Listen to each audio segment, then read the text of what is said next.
Hello everyone, ये आप लोगों की हिंदी लिट टीचर की बुक वसंत भाग 1 है और कक्षा है आपकी 6। आपका सेकंड चैप्टर है बचपन। ये इस लेखिका का नाम है आपका कृष्णा सोबती। कृष्णा सोबती ने अपने बचपन का किस प्रकार वर्णन किया है ये मैं आप लोगों को बताती हूँ। वो कहती है मैं आपको बचपन की ओर ले जाऊंगी।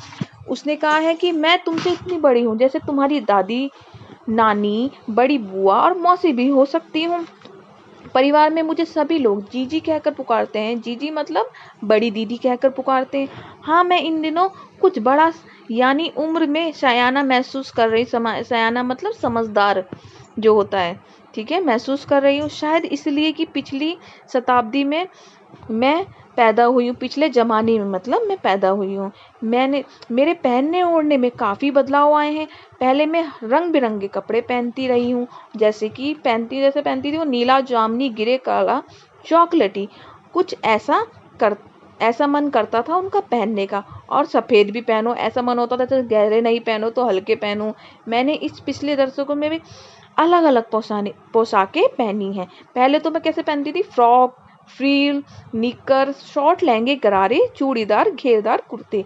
बचपन में कुछ फ्रॉक तो याद अब अब तक याद है। जैसे वो पहनती थी नीली, हल्की पीली फ्रॉक, गोल कॉलर, बाजू पर भी गोल कफ, एक हल्की रंग का बारीक चुन्नट वाला घेरदार फ्रॉक, ठीक है। उन दिनों फ्रॉक के ऊपर की जेब, रुमाल और बालों में इतराते हुए रंग बिरंगी रिबन का चलन था। पहले मम्मी और लगा देती थी छोटे बच्चों के ना रिबन, उस तरीके का चलन था। लेमन कलर के बड़े प्लेटों वाला फ्रॉक उसके नीचे पर टकी हुई थी। 2 ट्यूनिक की भी याद आती थी, ठीक है। और उसके साथ सफ़ेद कोटी। मुझे अपने मोजे पर स्टॉकिंग भी याद है। स्टॉकिंग मतलब मोजों के ऊपर जो डिज़ाइन बने होते हैं। बचपन में हम मोजे खुद धोते थे, बताती थी, क्योंकि हमारे नौकर या नौकरानी थे उन्हें नहीं दिया जाता था। इसकी उनके घर में सख्त मनाही थी। ये लोग क्या करते थे, लेखिका जो थी हमारी, वो क्या करती थी, इतवार की सुबह इसी में लगाते थे, यानी कि अपने मोजे धोने, जूतों को पॉलिश करने, कपड़ों में जो अपने जूते कपड़े या ब्रश से रगड़ते थे और पॉलिश से चमकाते थे उन्हें।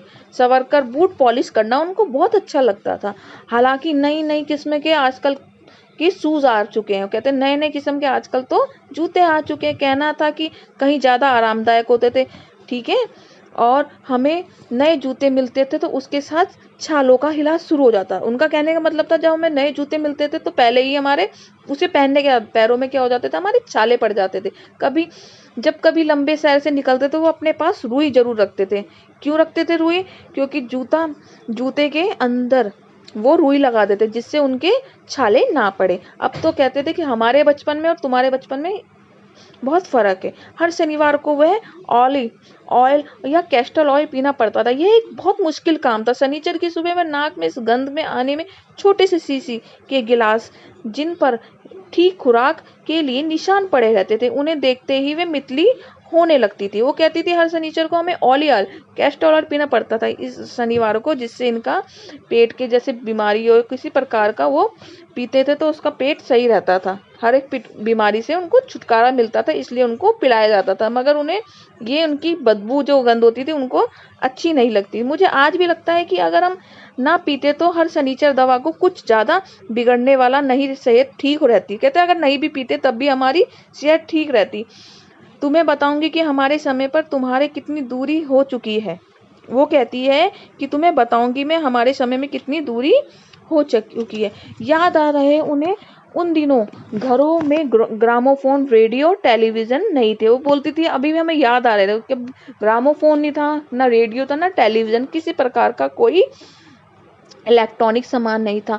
हमारे बचपन में तो कुल्फी आइसक्रीम भी नहीं थी और कचौड़ी, समोसा पेटिस में बदल गया था, ठीक है। सैतूस और फॉलसे और खसखस के शरबत कॉक पेप्सी में बदल गए थे। कहती थी सैतूस और जो फालसे थे ना, वो खसखस में हमारे या पेप्सी कॉक में बदल गए थे। उन दिनों कॉक नहीं, लेमनेड विमटो मिलती थी। शिमला और नई दिल्ली में बड़े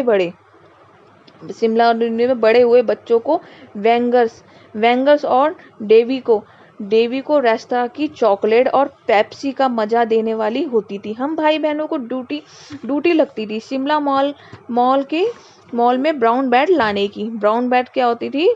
ब्रेड, आटे की ब्रेड को बोलते हैं। हमारा घर मॉल से ज्यादा दूर नहीं था।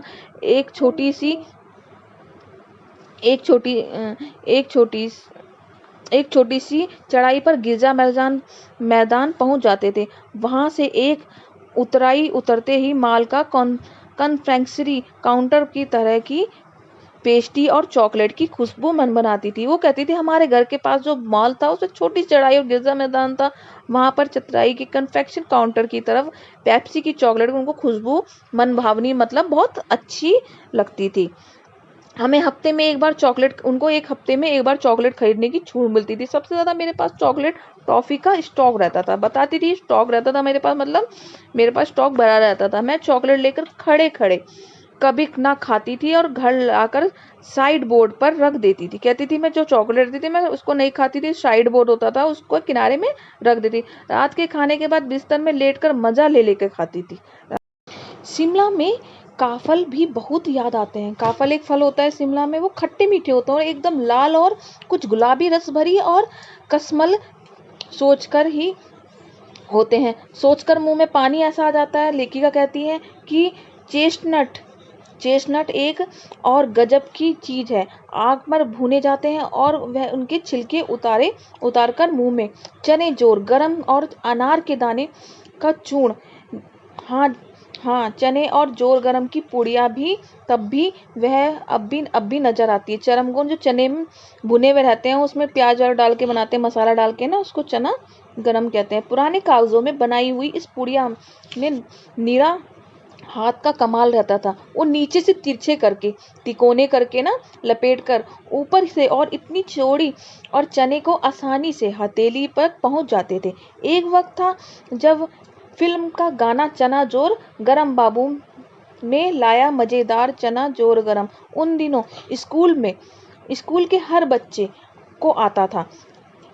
कुछ बच्चे तो पुड़िया पर तेज मसाला बुरका बुर बुरक बुरकवाते और पूरा गिरजा मैदान घूमने तक यह पुड़िया चलती थी। एक बार तो चना पापड़ी मुंह में डालने पर और कदम उठाने से एक खास ही लय रफ्तार थी। छुटपन के हमने शिमला रिज पर बहुत मजे किए। घोड़ों की सवारी की शिमला के हर बच्चे में कभी न कभी मौका मिल ही जाता था।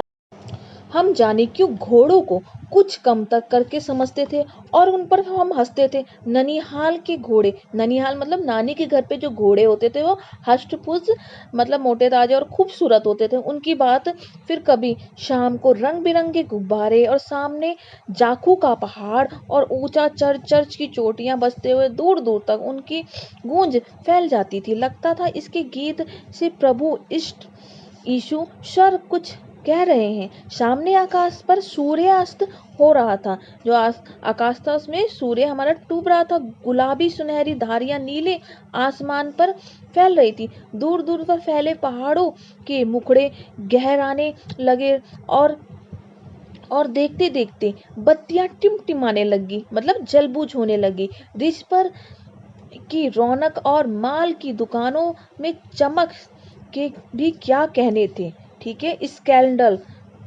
स्कैंडल और प्राइड की भीड़ से उभरता कोलाहल था। सर्वर स्कैंडल पाइंट के कुछ ठीक सामने उन दिनों एक दुकान हुआ करती थी। बताते थे वो शोरूम में शिमला कालका ट्रेन का मॉडल बना हुआ था। उस शोरूम में कालका जो शिमला था उसका ट्रेन का मॉडल बना रखा था। इसकी पटरियां उस पर खड़ी छोटे छोटे डिब्बों वाली ट्रेन थी। एक और लाल टीन की छत वाला स्टेशन और सामने सिग्नल देता खंबा। थोड़ी थोड़ी दूर पर सुरंगें बनी हुई थी और स्टेशन के सामने सिग्नल देता हुआ खंबा थोड़ी दूर तक बना हुआ था। पिछली सर्दी में तेज रफ्तार वाली गाड़ी वही थी। कभी कभी हवाई जहाज देखते ही दिखता एक भारी भरकम पक्षी उड़ा जा रहा था पंख फैलाकर। यह देखो, और वह गायब गायब। इसकी स्पीड भी इतनी तेज होती, जो पक्षी था उसकी स्पीड इतनी तेज होती थी। हाँ, गाड़ी का मॉडल वाली दुकान के साथ एक और ऐसी दुकान भी थी जो कभी नहीं भूलती थी, जो कभी वह नहीं भूलती थी। वह एक दुकान पे जहाँ मेरा मेरा पहला चश्मा बना था, वहाँ आंखों के डॉक्टर अंग्रेज थे। बताती थी जब मेरा पहला चश्मा बना था, वहाँ एक आंखों का डॉक्टर भी अंग्रेज था। शुरू शुरू में चश्मा लगाना मुझे बड़ा अटपटा लगता था, और छोटे बड़े चेहरे की ओर देखते और कहते आंखों में कुछ तकलीफ है, इस उम्र के ऐनक के दूध पिया करो। मैं डॉक्टर साहब को कहा दोहरा देती थी, कुछ देर पहनूंगी तो ऐनक उतर जाएगा। डॉक्टर कहते थे कि बच्चों दूध पियो, कैल्शियम की कमी है कुछ है आपको, ठीक है, तो ये चश्मा, वो कहती थी मैं कुछ दिन तक पहनूंगी तो ये हमारा चश्मा उतर जाएगा। वैसे डॉक्टर साहब पूरा आश्वासन दिया करते थे, लेकिन चश्मा तो अब तक नहीं उतरा, नंबर बस कम ही होता था। राह मैं अपने आप इसकी जिम्मेदार हूँ। जब आप दिन की रोशनी को छोड़कर रात में टेबल लैंप में सामने काम करोगी तो इसके अलावा और क्या होगा। वो कहती थी इसके अलावा क्या होगा, जब हम लालटेन में या किसी चीज में काम करेंगे तो हमारी आंखें कमजोर ही होंगी। हाँ, जब पहली बार मैंने चश्मा लगाया तो मेरे एक चचेरे भाई ने मुझे छेड़ा और देखा और कैसी लग रही है। उसने कहा, चचेरे भाई चाचा के लड़के ने मुझे छेड़ा और बोला, देखो तुम कैसी लग रही हो, और चश्मा पहन के तुम्हें कैसी लग रही हो। उसने चाचा के लड़के ने उसको कहा, आंख पर चश्मा लगाया ताकि सूझे दूर की, यह नई लड़की को मालूम सूरत बनी लंगूर की। उसका चाचा का लड़का बोलता है, आंख पर तो ऐसा चश्मा लगाया जैसे खूब पड़ाकू हो, कहीं नहीं लड़की को तो मालूम नहीं कि उसकी सूरत कैसी बनी लंगूर की। मैं खिसी की मुझ पर यह क्यों दोहराया जा रहा है। उस बात पर वह उसे गुस्सा भी आ रहा, खिस गई कि उस पर क्यों दोहराया जा रहा है, पर शेर उस कैरी बुरा नहीं था। जब वह चाय पीकर चले गए तब मैं अपने कमरे में जाकर आईने के शीशे के सामने खड़ी हो गई। कई बार अपने आप को उसने देखा। कैसे देखा, चश्मा उतारी, फिर चश्मे को पहना, फिर उतारा, फिर पहना, देखती रह गई। सूरत बनी लंगूर की। पहले चश्मा वो पहनती है तो नहीं नहीं कहती है, फिर उतारती है हाँ हाँ। मैंने अपने छोटे भाई का टोपा उठाकर सिर पर रखा। कुछ अजीब सा लगा और कुछ अच्छा भी और मजाकिया भी। मैंने तब तब की बात थी, अब तो चेहरे के साथ